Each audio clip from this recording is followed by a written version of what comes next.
वीरशयन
ಸುಂದರವಾದ ರಾಗಗಳಿಂದ ಕೂಡಿದ ಈ ರಾಗಮಾಲಿಕೆಯನ್ನ ತುಂಬಾ ಸೊಗಸಾಗಿ ರಾಗ ಸಂಯೋಜನೆ ಮಾಡಿರುವಂತಹ ಹೇರಂಬ ಹೇಮಂತ್ ಉಚ್ಚರಣೆಗೂ ಕೂಡ ಮತ್ತೆ ಧನ್ಯವಾದಗಳನ್ನು ಹೇಳ್ತೀನಿ. ಇಂಚರ ಮನ್ನಿಸೈ ಮನ್ನಿಸೈ ಮನ್ನಿಸೈ ಅನ್ನೋ ಪದವನ್ನ ಎಷ್ಟು ಸತಿ ಹೇಳಿದಾಳೆ ಈ ಹಾಡಲ್ಲಿ ಅಂದ್ರೆ ನಮ್ಮೆಲ್ಲರ ಪಾಪಗಳನ್ನ ಮನ್ನಿಸೈ ಅಂತ ಹೇಳಿ ಅವಳು ದೇವರನ್ನ ಕೇಳ್ಕೊಂಡಿರ್ಬೋದು ಅಂತ ನನಗೆ ಅನ್ಸುತ್ತೆ. ಇದು ಜೀವುಬಾಯಿ ಅವರ ಮತ್ತೊಂದು ಆತ್ಮಶೋಧನೆ ಕೃತಿ. ಈ ಕೃತಿಯಲ್ಲಿ ಪನ್ನಗ ಶಯನ ಅಂತ ಹೇಳಿ ಶ್ರೀಹರಿಯನ್ನ ಮೊದಲು ಅಡ್ರೆಸ್ ಮಾಡ್ತಾರೆ ಹರಿದಾಸ್. ಪನ್ನಗ ಶಯನ ಅಂದ್ರೆ ನೀನು ಇದರ ಮೇಲೆ ಹಾವಿನ ಮೇಲೆ ಸರ್ಪದ ಮೇಲೆ ಮಲಗಿರುವವನು ಅಂತ ಹೇಳ್ತಾರೆ. ಈ ಜಗತ್ತಿನಲ್ಲಿ ನಾನು ಬಹಳ ಘೋರತರವಾದ ಪಾಪಗಳನ್ನ ಮಾಡಿದ್ದೇನೆ, ಅದನ್ನ ನಿನ್ನ ನಾಮವನ್ನೇ ಮರೆತು ಹೋಗಿ ನಾನು ಪಾಪಗಳನ್ನ ಎಸೆತ್ತಾ ಹೋಗಿದ್ದೀನಿ, ಅದನ್ನ ನೀನೆಲ್ಲವನ್ನೂ ಮನ್ನಿಸಬೇಕು ಅಂತ ದೇವರನ್ನ ಇಲ್ಲಿ ಹೇಳ್ಕೊಳ್ತಾರೆ. ಮತ್ತೆ ಮುಂದಿನ ನುಡಿಯಲ್ಲಿ ಹೇಳ್ತಾರೆ, ನಾನು ವಿಷಯಾಸಕ್ತನಾಗ್ಬಿಟ್ಟೆ, ನಾನು ಜ್ಞಾನಹೀನನಾದೆ, ನಾನು ನನ್ನದು ಎನ್ನುವ ಸ್ವಾರ್ಥದಲ್ಲಿ ಮುಳುಗಿ ಹೋಗಿದ್ದೇನೆ, ನಾನು ಮೋಹ ಮಮತೆಯಿಂದ ನಿನ್ನ ಧ್ಯಾನವನ್ನ ಮಾಡದೆ ಹೋದೆ, ನಾನು ನನ್ನ ಬದುಕಿನ ಸಮಯವನ್ನ ಶ್ವಾನದ ರೀತಿಯಲ್ಲಿ ಕಳೆದೆ ನಾನು ಅಂತ ಹೇಳ್ಬಿಟ್ಟು ತನ್ನ ತಾನು ಅಷ್ಟು ಬೇಜಾರಿಂದ ತನ್ನ ನಡವಳಿಕೆ ಬಗ್ಗೆ ಅಷ್ಟು ಬೇಜಾರನ್ನು ಅವರು ವ್ಯಕ್ತಪಡಿಸ್ತಾರೆ. ಈ ನನ್ನ ಎಲ್ಲ ತಪ್ಪುಗಳನ್ನ ಮನ್ನಿಸಿ ನಿನ್ನನ್ನು ಸ್ತುತಿಸುವಂತಹ ಭಕ್ತ ಜನರ ಸಂಘದಲ್ಲಿ ನನ್ನನ್ನು ಇರಿಸು ಅಂತ ಹೇಳ್ಬಿಟ್ಟು ಶ್ರೀಹರಿಯನ್ನ ಹರಿದಾಸ ಕೇಳ್ಕೊಂಡ. ಮುಂದಿನ ನುಡಿಯಲ್ಲಿ ಭಗವಂತನನ್ನ ಮತ್ತೆ ಹೇಳಿದ್ನಲ್ಲ ನಾನು, ನಮ್ಮ ಹರಿದಾಸರಾಗ್ಬೋದು ಮಹಿಳಾ ಹರಿದಾಸರು ಶ್ರೀಹರಿಯನ್ನ ವಿವಿಧವಾದ ನಾಮಧೇಯಗಳಿಂದ ಹೇಳ್ತಾರೆ. ಲಕ್ಷ್ಮೀ ರಮಣ, ಗರುಡ ವಾಹನ ಅಂತೆಲ್ಲ ಕರೆದ್ಬಿಟ್ಟು ಈ ಜಗತ್ತನ್ನ ನೀನು ಪಾಲನೆ ಮಾಡುವವನು, ನನ್ನನ್ನು ಉಪೇಕ್ಷಿಸಿದ ಕಾಪಾಡಬೇಕು ಅಂತ ಬಿಟ್ಟು ಶ್ರೀಹರಿಯನ್ನ ಕಡಲೊಡೆಯ ನೀನು ಶ್ರೀದೇವಿ ಭೂದೇವಿಯರಿಗೆ ಒಡೆಯ ನೀನು ನನ್ನನ್ನು ಕಾಪಾಡಬೇಕು ಅಂತ ಕೇಳ್ಕೊಳ್ತಾರೆ. ಮತ್ತೆ ಚರಣದ ಸಾಲುಗಳನ್ನು ನೀವು ಗಮನಿಸಿರ್ಬೋದು, ಎಲ್ಲದರಲ್ಲಿ ಎಷ್ಟು ಚೆನ್ನಾಗಿ ಪ್ರಾಸ ಇದೆ. ಕಮಲ ಸಂಭವ ಜನಕ, ಕಮನೀಯ ಸ್ವರೂಪ, ಕಮಲ ನೇತ್ರ, ಕಮಲನಾಭ ಅಂತ ಹೇಳಿ ಕಡೆಗೆ ತಮ್ಮ ಅಂಕಿತವಾದ ಕಮಲನಾಭ ವಿಠಲನನ್ನು ನೆನೆಸ್ತಾ ಈ ಕೃತಿಯನ್ನು ಪೂರ್ಣಗೊಳಿಸ್ತಾರೆ. ನಮ್ಮ ಮುಂದಿನ ಮಹಿಳಾ ಹರಿದಾಸರು ಅಂಬಾವಾಲಿ. ಇವರು ದಾಸ ಸಾಹಿತ್ಯಕ್ಕೆ ಮಹಿಳಾ ಹರಿದಾಸರ ಕೊಡುಗೆಯನ್ನು ನಾವು ಅವಲೋಕಿಸಿದ್ರೆ ಹೆಳವನಕಟ್ಟೆ ಗಿರಿಯಮ್ಮ, ಹರಪನಹಳ್ಳಿ ಭೀಮಮ್ಮ, ಹಾಗೆ ನಮಗೆ ಕಾಣಬರುವಂತಹ ಮತ್ತೊಂದು ಮೇರು ಪ್ರತಿಭೆ ಅಂದ್ರೆ ಅಂಬಾವಾಲಿ. ಇವರು 1902ನೇ ಇಸ್ವಿನಲ್ಲಿ ಚಿತ್ರದುರ್ಗದಲ್ಲಿ ಜನಿಸ್ತಾರೆ. ಇವರಿಗೆ ಇನ್ನೊಂದು ವಿಶೇಷ ಏನಂದ್ರೆ ಒಬ್ಬರು ಹರಿದಾಸರು ಪರಮಪ್ರಿಯ ಸುಬ್ಬರಾದ ದಾಸರು ಅಂತ ಇದ್ರು. ಅವರು ಸುಮಾರು 1165 ಜನರಿಗೆ ಅಂಕಿತವನ್ನು ಪ್ರದಾನ ಮಾಡ್ತಾರೆ. ಅದರಲ್ಲಿ ಸುಮಾರು 440 ಮಹಿಳಾ ಹರಿದಾಸರಿಗೆ ಅವರು ಅಂಕಿತವನ್ನು ಪ್ರದಾನ ಮಾಡ್ತಾರೆ. ಇದರಿಂದ ಮಹಿಳಾ ಹರಿದಾಸ ಸಂತತಿ ತುಂಬಾ ಚೆನ್ನಾಗಿ ಬೆಳೆಯೋದಕ್ಕೆ ಒಂದು ಅವಕಾಶ ಆಗುತ್ತೆ. ಅವರ ಪರಮಪ್ರಿಯ ಸುಬ್ಬದಾಸರ ಶಿಷ್ಯೆ ಅಂಬಾಬಾಯಿ. ಇವರಿಗೆ ಗುರುಗಳು ಅಂದ್ರೆ ಬಹಳ ಅತೀವವಾದ ಭಕ್ತಿ. ಅವರ ಎಲ್ಲ ರಚನೆಗಳಲ್ಲಿ ಅವರ ಗುರುಭಕ್ತಿಯನ್ನು ನಾವು ಕಾಣ್ತೇವೆ. ಇವರು ಚಿಕ್ಕ ವಯಸ್ಸಿನಲ್ಲೇ ಅವ್ರ ತಂದೆಗೆ ತುಂಬಾ ಮಗಳನ್ನ ಓದಿಸ್ಬೇಕು ಅಂತ ಆಸೆ ಇತ್ತು. ಆದ್ರೆ ಅವಾಗಿನ ಕಾಲದಲ್ಲಿ ಹೆಣ್ಣು ಮಕ್ಕಳ ಶಾಲೆಯ ಪ್ರವೇಶಕ್ಕೆ ನಿರ್ಬಂಧ ಇದ್ದಿದ್ರಿಂದ ಅದನ್ನು ಮೀರಿ ಅವರು ಮಗನನ್ನ ಶಾಲೆಗೆ ಸೇರಿಸಬೇಕಾದ್ರೆ ಈಕೆಯನ್ನು ಶಾಲೆಗೆ ಸೇರಿಸಿ 4ನೇ ತರಗತಿ ತನಕ ಓದಿಸ್ತಾರೆ. ಆದ್ರೆ ಮತ್ತೆ ಎಲ್ಲವನ್ನೂ ಅವರು ಎದುರಿಸಿದ್ರು ಕೂಡ ಕಾಲ ಪದ್ಧತಿಯನ್ನು ಎದುರಿಸಲಾಗದೆ 10ನೇ ವಯಸ್ಸಲ್ಲಿ ಮಗಳಿಗೆ ಮದುವೆ ಮಾಡ್ತಾರೆ. ಮದುವೆ ಮಾಡಲೇ ನಮ್ಮ ವಾಣಿಶ್ರೀ ಮೇಡಮ್ ಹೇಳಿದ್ರು, ಮದುವೆ ಆಗಿ 2 ವರ್ಷಕ್ಕೆ ಒಂದೇ ದಿನ ಗಂಡನನ್ನ ಮತ್ತೆ ತಂದೆಯನ್ನ ಪ್ಲೇಗ್ ಮಹಾಮಾರಿಯಿಂದ ಆಕೆ ಕಳೆದುಕೊಳ್ತಾರೆ. ಆಕೆ ಪರಿಸ್ಥಿತಿ ಅವಾಗ ಹೇಗಿರ್ಬೋದು ಅಂತ ನಾವು ಯೋಚನೆ ಮಾಡಬೇಕು. ಇಡೀ ಜೀವನ ನಡೆಸಬೇಕಾದಂತಹ ಸಕನೂ ಇಲ್ಲ, ತನಗೆ ಜನ್ಮ ಕೊಟ್ಟು ತನಗೆ ಊರುಗೋಲಾಗಿದ್ದ ತಂದೆನೂ ಇಲ್ಲ ಅಂದಾಗ ಆಕೆ ಪರಿಸ್ಥಿತಿ ಹೇಗಿರ್ಬೋದು. ಆರ್ಥಿಕ ಮುಗ್ಗಟ್ಟು, ವಿದ್ಯಾಭ್ಯಾಸ ಇಲ್ಲ, ಏನ್ ಮಾಡ್ಬೇಕು. ಮತ್ತೆ ಆವಾಗಿನ ಸಂಪ್ರದಾಯ ದೇಶಮಂಡಲಕ್ಕೆ ಒಳಗಾಕಿ ಆಕೆ ಮಡಿ ಹೆಂಗಸಿನಂತೆ ಜೀವನ ಸಾಗಿಸ್ಕೊಂಡು ಹೋಗ್ತಾರೆ. ಎಲ್ಲರ ಮನೆಗಳಲ್ಲಿ ಯಾರ ಮನೇಲಿ ಕಷ್ಟ ಅಂದ್ರೆ ಅವ್ರ ಮನೇಲಿ ಕೆಲಸಕ್ಕೆ ಹೋಗೋದು, ಹೀಗೆ ಮಾಡ್ಕೊಂಡು ಹೋಗ್ತಾ ಇರ್ತಾರೆ. ಅವರ 28ನೇ ವಯಸ್ಸಿನಲ್ಲಿ ಅವರಿಗೆ ಪರಮಪ್ರಿಯ ಸುಬ್ಬದಾಸರಿಂದ ಅಂಕಿತ ಪ್ರದಾನ ಆಗುತ್ತೆ.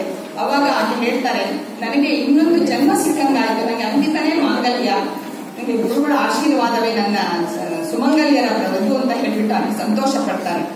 ಮತ್ತೆ ಇನ್ನೊಂದೇನಂದ್ರೆ ಎಲ್ಲ ಮಹಿಳಾ ಹರಿದಾಸರು ರಚನೆಗಳನ್ನ ಮಾಡಿದ್ರು, ಎಲ್ಲ ಮಾಡಿದ್ರು. ಅದಕ್ಕೆ ಈಕೆದು ಒಂದು ವಿಶೇಷ ಅಂತಂದ್ರೆ ಈಕೆ ಹರಿದಾಸರಂತೆ ಕಾವಿ ಬಟ್ಟೆಯನ್ನ ಧರಿಸಿ ಕಾಲಿಗೆ ಗೆಜ್ಜೆ ಕಟ್ಟಿ ಕೈಯಲ್ಲಿ ತಂಬೂರಿಯನ್ನ ಹಿಡಿದು ಊರಿಗೆ ಹೋಗಿ ಹರಿದಾಸ ಪ್ರಚಾರವನ್ನ ಮಾಡ್ತಾರೆ. ಮತ್ತೆ ಆಕೆ ಕೈಯಲ್ಲಿ ದುಡ್ಡಿರಲಿಲ್ಲ. ನಾನು ಇದರ ಬಗ್ಗೆ ಒಂದು ಹೇಳ್ತೀನಿ. ಈಗಿನ ಹೆಣ್ಮಕ್ಳು ಸೋಲೋ ಟ್ರಿಪ್ ಅಂತ ಮಾಡ್ತಾರೆ. ಎಲ್ಲರ ಕೈಯಲ್ಲಿ ಚೆನ್ನಾಗಿ ದುಡ್ಡಿರುತ್ತೆ, ಮನೆಯಲ್ಲಿ ಕುತ್ಕೊಂಡು ಕ್ಯಾಬ್ ಬುಕ್ ಮಾಡ್ತಾರೆ, ಏರ್ಪೋರ್ಟ್ ಹೋಗ್ತಾರೆ.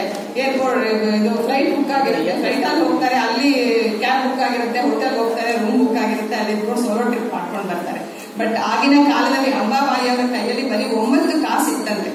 ಆ 9 ಕಾಸನ್ನ ಇಟ್ಕೊಂಡು ಆಕೆ ಊರೂರಿಗೆ ಹೋಗಿ ಎಲ್ಲ ಕಡೆಗೆ ಹರಿದಾಸವನ್ನ ಸಾಹಿತ್ಯವನ್ನ ಪ್ರಚಾರ ಪಡಿಸಿ ಅವರು ವಾಣಿಶ್ರೀ ಮೇಡಮ್ ಹೇಳಿದ್ರು, ಆಂಜನೇಯ ದೇವಸ್ಥಾನದಲ್ಲಿ ಉಳ್ಕೊಳ್ಳೋದು, ಅಲ್ಲಿ ಯಾರಾದ್ರೂ ಏನಾದ್ರು ಕೊಟ್ಟರೆ ಅದನ್ನ ಬೇಯಿಸ್ಕೊಂಡು ತಿನ್ನೋದು, ಇಲ್ಲದೆ ಹೋದ್ರೆ ಅವತ್ತು ಹಾಗೆ ಉಪವಾಸ ಮಾಡೋದು. ಹೀಗೆ ಆಕೆ ಪ್ರಚಾರ ಪಡಿಸ್ತಾ ಹೋಗಿ ಹೋಗಿ ಕಡೆಗೆ ತನ್ನ ಗುರುಗಳು ಹೋದ್ರು ಅಂತ ಗೊತ್ತಾದ್ಮೇಲೆ ಜಲಸಮಾಧಿಯಾಗಿ ಹೋಗ್ತಾರೆ. ಇವರು ಗುರುಗಳು ನಡೆಸ್ತಿದ್ದಂತ ಪಾರಮಾರ್ಥಿಕ ಚಂದ್ರೋದಯ ಅನ್ನೋ ಪತ್ರಿಕೆಗೆ ಆಗ್ಲೇ ಆಕೆ ಕವನಗಳನ್ನ ಬರೆದು ಕೊಡ್ತಾ ಇರ್ತಾರೆ. ಅಶು ಕವಿತೆಗಳನ್ನ ಬರೀತಾ ಇರ್ತಾರೆ. ಸುತ್ತಮುತ್ತಲಿನ ಹೆಣ್ಣು ಮಕ್ಕಳಿಗೆ ಪಾಠಗಳನ್ನ ಭಜನೆಗಳನ್ನ ಹೇಳ್ಕೊಡ್ತಾ ಇರ್ತಾರೆ. ಅಂಬಾಬಾಯಿಯವರು ಬಹಳ ಇವರ ಬಗ್ಗೆ ಶಾಂತಾ ನಾಗರಾಜ್ ಅಂತ ಹೇಳ್ಬಿಟ್ಟು ನಿಮ್ಗೆಲ್ಲ ಗೊತ್ತಿರ್ಬೋದು, ವಿಜಯವಾಣಿ ಪತ್ರಿಕೆಯಲ್ಲಿ ಕೌನ್ಸಿಲಿಂಗ್ ಆರ್ಟಿಕಲ್ಸ್ ನ ಬರಿತಾ ಇದ್ರು. ಆಕೆ ಅಂಬಾಬಾಯಿಯವರ ಬಗ್ಗೆ ಒಂದು ಸಂಶೋಧನಾ ಪ್ರಬಂಧವನ್ನ ಮಾಡಿದ್ದಾರೆ. ಬಹಳ ಚೆನ್ನಾಗಿದೆ, ಅದು ಸಿಕ್ಕರೆ ಖಂಡಿತ ಓದಿ, ತುಂಬಾ ಚೆನ್ನಾಗಿದೆ. ಇವರ ಒಂದು ರಚನೆ ಅಭಯ ಪ್ರದಾನ ಮಾಡೋ ಇಭಗೆ ವಿವಾಸ ಅಂತ ಹೇಳಿ, ಇದು ಪೂರ್ವಿ ಕಲ್ಯಾಣಿ ರಾಗದಲ್ಲಿ ಆದಿತಾಳದಲ್ಲಿ ಬದ್ಧವಾಗಿದೆ. ಈಗ ಜನ ನಿಮ್ಮ ಮುಂದೆ ಅದನ್ನು ಪ್ರಸ್ತುತಪಡಿಸ್ತಾರೆ.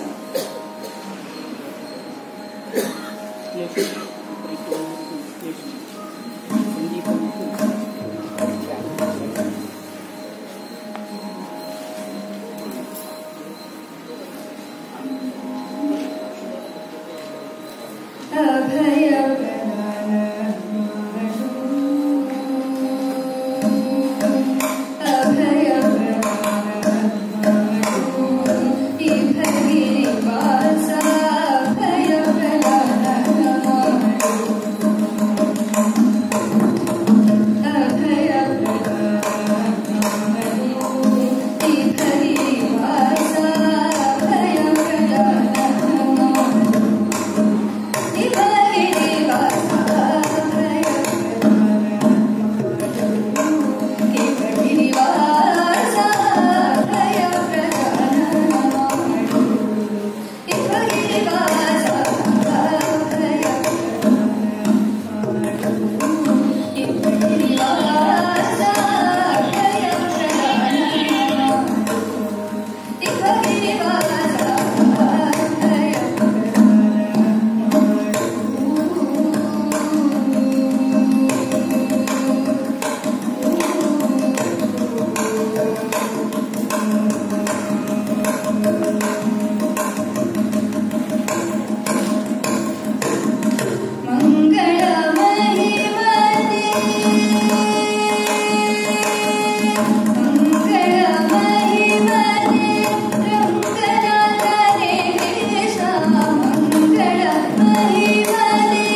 ಗಮನಿಸಿರ್ಬೋದು, ಚರಣದ ನುಡಿಯಲ್ಲಿ ರಾಗ ಸಂಯೋಜಕರ, ಹಾಡುಗಾರಿಕೆ ಮಾಡೋಣ, ಮೃದಂಗದವರ ಜಾಣ್ಮೆಯನ್ನ ನೀವು ಗಮನಿಸಿರ್ಬೋದು. ಎಷ್ಟು ಹರಿಗುರು ಕಾರ್ಯಕ್ಕೆ ಈ ದೇಹ ಅನ್ನೋದನ್ನ ಎಷ್ಟು ತರಹ ಹೇಳಿದ್ರು. ಮೊದಲು ಸ್ವಾಮಿ, ಆಮೇಲೆ ವಿಠ್ಠಲ ಸ್ವಾಮಿ, ಕೃಷ್ಣ ವಿಠ್ಠಲ ಸ್ವಾಮಿ, ಗೋಪಾಲಕೃಷ್ಣ ವಿಠ್ಠಲ ಸ್ವಾಮಿ, ಸಿರಿವರ ಗೋಪಾಲಕೃಷ್ಣ, ಅದನ್ನ ಒಂದಕ್ಕೊಂದು ಸೇರಿಸ್ತಾ ತುಂಬಾ ಜಾಣ್ಮೆಯಾಗಿ ರಾಗ ಸಂಯೋಜನೆಯನ್ನು ಮಾಡಿದ್ದಾರೆ.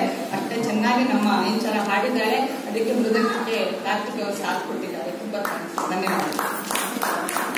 ಇದು ಮತ್ತೊಂದು ಆತ್ಮಶೋಧನೆಯ ಭಾವವನ್ನು ತೋರಿಸುವಂತಹ ಅಂಬಾಬಾಯಿಯವರ ಕೃತಿ. ಇಲ್ಲಿ ವೈಕುಂಠವಾಸಿಯಾದ ಶ್ರೀಹರಿಯನ್ನ ತನಗೆ ಅಭಯ ನೀಡು ಅಂತ ಕೇಳ್ತಾರೆ. ನನಗೆ ಅಭಯವನ್ನ ಕೊಡು, ನೀನು ನನಗೆ ಪ್ರಾಮಿಸ್ ಮಾಡು ನನಗೆ ಅಂತ ಹೇಳ್ತಾರೆ. ಇಲ್ಲಿ ಅನುಪಲ್ಲವಿಯಲ್ಲಿದ್ದೆ ಆರಾಧ್ಯ ದೈವವನ್ನ ಮಂಗಳ ಮಹಿಮ, ರಂಗನಾಥ, ಕೃಷ್ಣ, ತುಂಗ ವಿಕ್ರಮ, ನರಸಿಂಹಾವತಾರ ತಾಳಿದಂತಹ ನೀವು ದೇವರು ನೀವು ಅಂತ ಹೇಳ್ಬಿಟ್ಟು ಹಲವು ನಾಮಗಳಿಂದ ಅವರನ್ನ ಹೊಗಳ್ತಾರೆ. ತಮ್ಮ ಬೆನ್ನ ಹಿಂದೆ ಮೃತ್ಯು ಹಿಂಬಾಲಿಸಿ ಬರುತ್ತಿರುವಾಗಲೂ ಕೂಡ ಅದನ್ನು ನಿವಾರಣೆ ಮಾಡಕ್ಕೆ ನೀವು ಒಬ್ಬಿಗೆ ಮಾತ್ರ ಸಾಧ್ಯ ಅನ್ನೋದನ್ನ ಕೂಡ ಇಲ್ಲಿ ಕವಿತೆ ಹೇಳಕ್ಕೆ ಇಷ್ಟಪಡ್ತಾರೆ. ಮತ್ತೆ ತನ್ನ ತಪ್ಪು ನಡವಳಿಕೆಗಳನ್ನ ಇಲ್ಲಿ ಪಟ್ಟಿ ಮಾಡ್ತಾ ಹೋಗಲ್ಲ, ಶ್ರೀಹರಿಯಲ್ಲಿ ಒಪ್ಪಿಸೋದೂ ಇಲ್ಲ. ಆದ್ರೆ ನಿನ್ನ ಸೇವೆಯ ಕಾರ್ಯವನ್ನು ಕೈಗೊಳ್ಳುವಂತಹ ಮನಸ್ಥಿತಿಯನ್ನು ನನಗೆ ಕೊಡು ಅಂತ ಹೇಳ್ಬಿಟ್ಟು ಅವರಿಗೆ ನಾವು ಅವರನ್ನ ಕೇಳ್ಕೊಳ್ತಾರೆ. ಮತ್ತೆ ನಿನ್ನ ದಾಸನಾಗಿ ಸೇವೆಯನ್ನು ಮಾಡುವಂತಹ ಉನ್ನತವಾದ ಅಭಿಲಾಷೆಯನ್ನು ನಾನು ಹೊಂದ್ಕೊಳ್ಳುವಂಗೆ ಮಾಡು ಅಂತ ಹೇಳ್ಬಿಟ್ಟು ಅವರು ದೇವರಿಗೆ ಕೇಳ್ಕೊಳ್ತಾರೆ. ತಮ್ಮ ಗತ ಜೀವನದಲ್ಲಿ ಒದಗಿ ಬಂದ ಎಲ್ಲ ಕಷ್ಟ ಕಾರ್ಪಣ್ಯಗಳನ್ನ ನಿವಾರಣೆ ಮಾಡೋದಕ್ಕೆ ನೀನೇ ಸಾಧ್ಯ ಆಯಿತು, ನಿನ್ನಿಂದ ಮಾತ್ರ ಸಾಧ್ಯ. ಹೀಗೆ ಮುಂದಿನ ದಿನದಲ್ಲಿ ಕೂಡ ನೀನು ನನ್ನನ್ನು ಕಾಯಬೇಕು ಅಂತ ಹೇಳ್ಬಿಟ್ಟು ಅಭಯವನ್ನ ಕೊಡು, ನನ್ನ ಕಾಯ್ತೀನಿ ಅಂತ ಅಭಯವನ್ನ ಕೊಡುವಂತ ದೇವರಲ್ಲಿ ಅವರು ಡಿಮ್ಯಾಂಡ್ ಮಾಡ್ತಾರೆ. ಮತ್ತೊಮ್ಮೆ ನೋಡಿ ಇಲ್ಲಿ ಬರುತ್ತೆ ಹರಿಗುರು ಕಾರ್ಯ, ಅಂದ್ರೆ ಬರೀ ಹರಿಸೇವೆ ಅಂತ ಹೇಳಲ್ಲ, ಅವರಿಗೆ ಗುರುಗಳಲ್ಲಿ ಅತೀವವಾದ ಭಕ್ತಿ ಅಂಬಾಬಾಯಿಯವರಿಗೆ. ಅದಕ್ಕೆ ಹರಿಗುರು ಕಾರ್ಯವನ್ನು ಮಾಡುವಂತಹ ಮನಸ್ಥಿತಿಯನ್ನು ನನಗೆ ಕೊಡು ಅಂತ ಹೇಳ್ಬಿಟ್ಟು ಚರಣ ಪದ್ಯದಲ್ಲಿ ಕೇಳ್ತಾರೆ. ಅದರಿಂದ ಅವರಿಗೆ ಗುರುಗಳಲ್ಲಿ ಎಷ್ಟು ಭಕ್ತಿ ಇತ್ತು ಅಂತ ನಾವು ನೋಡ್ಬೋದು. ಮತ್ತೆ ಒಂದೆರಡು ಮಾತು ಆತ್ಮಾವಲೋಕನದ ಬಗ್ಗೆ. ಆತ್ಮಾವಲೋಕನ ಅನ್ನೋದು ಬರೀ ಕೃತಿಗಳಲ್ಲಿ ಮಾತ್ರ ಅಲ್ಲ, ನಮ್ಮ ದಿನನಿತ್ಯದ ಸಾಮಾಜಿಕ ಜೀವನದಲ್ಲಿ ಆತ್ಮಾವಲೋಕನ ಹಾಸುಗೊಟ್ಟಾಗಿದೆ. ಈಗ ನನಗೆ ಈ ವಿಷಯ ತಗೊಂಡ್ಮೇಲೆ ನಾನು ಏನು ಮಾಡ್ತಾ ಇದ್ರು ಅದರಲ್ಲೊಂದು ಆತ್ಮಾವಲೋಕನ ಕಾಣಿಸುತ್ತೆ ನನಗೆ. ಈಗ ಒಬ್ಬ ವಿದ್ಯಾರ್ಥಿ ರಿಸಲ್ಟ್ ಬಂದ್ಮೇಲೆ ಅವನು ಎಕ್ಸ್ಪೆಕ್ಟ್ ಮಾಡಿದಷ್ಟು ಪರ್ಸೆಂಟೇಜ್ ಬರದೇ ಇದ್ದಾಗ ಆತ್ಮಾವಲೋಕನ ಮಾಡ್ಕೊಳ್ತಾನೆ. ನಾನು ಓದಿದ್ ಕಡಿಮೆ ಆಯ್ತಾ, ಅಥವಾ ಓದಿದ್ದನ್ನ ಮನನ ಮಾಡ್ಕೊಂಡಿದ್ ಕಡಿಮೆ ಆಯ್ತಾ, ಬರೆದಿದ್ ಸರಿ ಇಲ್ವಾ ಅಂತ ಹೇಳಿ ಆತ್ಮಾವಲೋಕನ ಮಾಡ್ಕೊಂಡು ಮುಂದಿನ ಎಕ್ಸಾಮ್ಗೆ ತನ್ನನ್ನ ತಾನು ಇಂಪ್ರೂವ್ ಮಾಡ್ಕೊಳ್ತಾನೆ.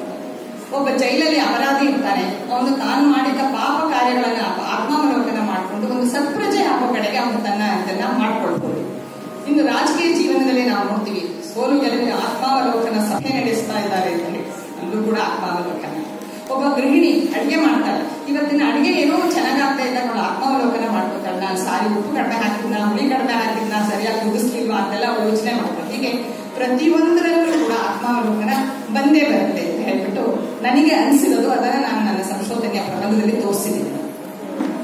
ಮತ್ತೆ ಮುಂದಿನ ಒಂದು ಹಾಡು ಅಭೇರಿ ರಾಗದಲ್ಲಿ ಸಂಯೋಜನೆ ಆಗಿದೆ. ಮತ್ತೆ ಅಂಬಾಬಾಯಿಯವರದ್ದೇ ಇನ್ನೊಂದು ರಚನೆ, ಯಾಕೆನಿಗೆ ವೈರಾಗ್ಯ ಹುಟ್ಟಲಿಲ್ಲವೋ ದೇವ ಅಂತ ಹೇಳಿ ದೇವರನ್ನ ಅವರು ಪ್ರಶ್ನೆ ಮಾಡ್ತಾರೆ. ಅದನ್ನ ಇಂಚರ ಪ್ರಸ್ತುತಪಡಿಸ್ತಾರೆ.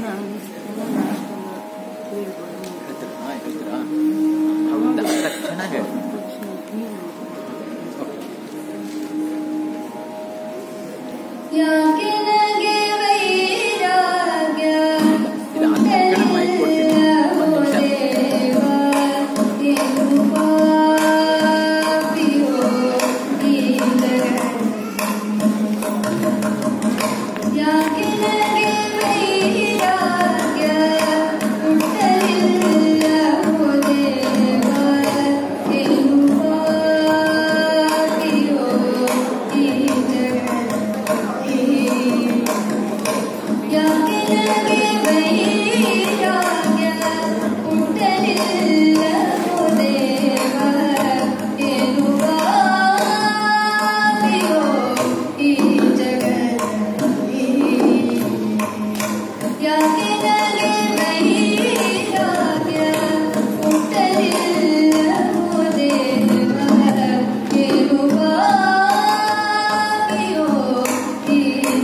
ತಾಯಿ ಮಗಳು ಎಲ್ಲ ವೇದಿಕೆ ಹಂಚ್ಕೊಂಡಿರೋದು ನೋಡಿದ್ರೆ ಇವತ್ತು ಅಪರೂಪದ ವೇದಿಕೆ ಹಂಚ್ಕೊಂಡಿದ್ದೀವಿ. ನಾನು ಅಜ್ಜಿ ಮೊಮ್ಮಗಳು. ಇದಕ್ಕೆ ನಿಮ್ಮೆಲ್ಲರ ಈ ಕೃತಿನಲ್ಲಿ ಅಂಬಾಬಾಯಿ ಅವರು ತಮಗೆ ಯಾಕೆ ವೈರಾಗ್ಯ ಹುಟ್ಟಲಿಲ್ಲ, ನಾನು ಈ ಜಗದಲ್ಲಿ ಪಾಪಿ ಆಗ್ಬಿಟ್ಟೆ ನಾನು ಅಂತ ಹೇಳಿ ತಮ್ಮನ್ನ ತಾವು ಹಳಿದುಕೊಳ್ತಾರೆ. ಮತ್ತೆ ಮುಂದಿನ ನುಡಿಯಲ್ಲಿ ತಮ್ಮ ತಪ್ಪುಗಳ ಪಟ್ಟಿ ಮಾಡ್ತಾ ಹೋಗ್ತಾರೆ. ನಾನು ಅಲ್ಪ ಬುದ್ಧಿಯನ್ನೇ ಹೊಂದಿದೆ, ಅಸನ ವ್ಯಸನಗಳಲ್ಲಿ ಮುಳುಗಿ ಹೋದೆ, ವಿಷಯಾಸಕ್ತಳಾಗ್ಬಿಟ್ಟೆ, ನಾನು ಹಸಿವು ಬಾಯಾರಿಕೆಗಳಲ್ಲಿ ಬಳಲ್ತಾ ಇದ್ದೆ, ನಿನ್ನನ್ನು ಒಂದು ಘಳಿಗೆನೂ ನೆಲೆಲಿಲ್ವಲ್ಲ ಅಂತ ಹೇಳಿಬಿಟ್ಟು ಶ್ರೀಹರಿಯಲ್ಲಿ ತಮ್ಮ ತಪ್ಪನ್ನ ನಿವೇದನೆ ಮಾಡಿಕೊಂಡರು. ಮತ್ತೆ ಇದರಲ್ಲಿ ಇನ್ನೊಂದು ಹೇಳ್ತಾರೆ, ತಾನು ಮಾಡಬೇಕಾಗಿದ್ದೇನೋ ತಾನು ಮಾಡಿದ್ದೇನು ಅಂತ ಹೇಳ್ಬಿಟ್ಟು ಎರಡು ವಿಶ್ಲೇಷಣೆನ ಮಾಡ್ತಾರೆ. ತಾನು ಮಾಡಬೇಕಾಗಿದ್ದೇನು, ಇಂದ್ರಿಯಗಳನ್ನ ನಿಗ್ರಹದಲ್ಲಿ ಇರಿಸಬೇಕಾಗಿತ್ತು, ಪರಮಾತ್ಮನ ಧ್ಯಾನ ಮಾಡಬೇಕಾಗಿತ್ತು. ಆದ್ರೆ ತಾನು ಮಾಡಿದ್ದೇನು, ಮಮಕಾರ ಅನ್ನುವ ಕೂಪದಲ್ಲಿ ಬಿದ್ದುಬಿಟ್ಟೆ ನಾನು, ಮಂದಮತಿಯನ್ನು ಹೊಂದಿ ಮಾಯೆ ಎಂಬ ಬಂಧನದಲ್ಲಿ ಸಿಲುಕಿ ಹೋದೆ ನಾನು ಅಂತ ಹೇಳ್ಬಿಟ್ಟು ಶ್ರೀಹರಿಯಲ್ಲಿ ತಮ್ಮನ್ನ ತಾವು ನಿವೇದನೆ ಮಾಡಿಕೊಳ್ತಾರೆ.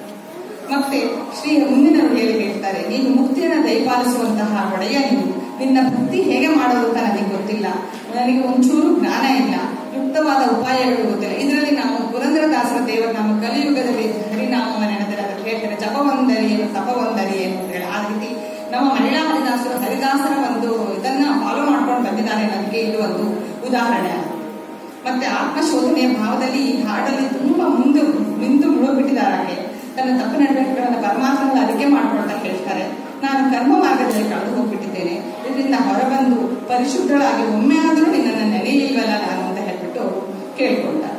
ಮತ್ತೆ ಈ ಆತ್ಮಾವಲೋಕನವನ್ನ ನಾವು ಬರೀ ಮಹಿಳಾ ಹರಿದಾಸಗಳಲ್ಲ ಇದೆ, ಹೆಣ್ಣು ಮಾಯೆಯಲ್ಲ, ಮಣ್ಣು ಮಾಯೆಯಲ್ಲ, ಮನದ ಮುಂದಣ ಆಸೆಯೇ ಮಾಯೆ ಕಾಣ ಮಹೇಶ್ವರ ಅಂತ ಹೇಳ್ತಾರೆ. ಈಗ ವಚನ ಸಾಹಿತ್ಯದಲ್ಲೂ ನಾವು ನೋಡ್ತೀವಿ. ಮತ್ತೆ ನವ್ಯ ಕಾವ್ಯಗಳಲ್ಲೂ ಕೂಡ ನಾವು ಆತ್ಮಾವಲೋಕನವನ್ನ ನೋಡ್ತೀವಿ. ಕುವೆಂಪು ಅವರ ಒಂದು ಕೃತಿ ಇದೆ, ಮುಚ್ಚುಮರೆ ಇಲ್ಲದೆಯೇ, ಅದನ್ನ ಈಗ ಚೆನ್ನಾಗಿ ಹೇಳ್ತಾರೆ. ಅವಳ ಜೊತೆಗೆ ನಾನು ಸ್ವಲ್ಪ ಮುಚ್ಚುಮರೆ ಇಲ್ಲದೆಯೇ ನನ್ನದೆಲ್ಲವನ್ನು ನಿನ್ನಲ್ಲಿ ಒಪ್ಪಿಸಿಕೊಡ್ತೀನಿ ಅಂತ ಹೇಳ್ತಾರೆ.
ತುಪ್ಪನಿಕ್ಕಿ ಕಡೆದೊಡೆ ಮೊದಲು ಮೇಲೆ ಕಾಣದ ಬೆಣ್ಣೆ ತೇಲಿ ಬರುವಂತೆ ಬಾಳನಿ ಜಗದ ಮಂತು ಕಡೆಯಲೇಳುವುದು ಆಳದಿಂದ ಆತ್ಮಮತಿ ಅಂತ ಹೇಳ್ತಾರೆ. ಅಂದ್ರೆ ಹಾಲನ್ನು ಕಾಯಿಸಿ ಹೆಪ್ಪು ಹಾಕಿ ಆ ಮೊಸರನ್ನು ಕಡೆದಾಗ ಅದುವರೆಗೂ ಕಾಣದೇ ಇರೋ ಬೆಣ್ಣೆ ಹೊರಗೆ ಬರುತ್ತೆ.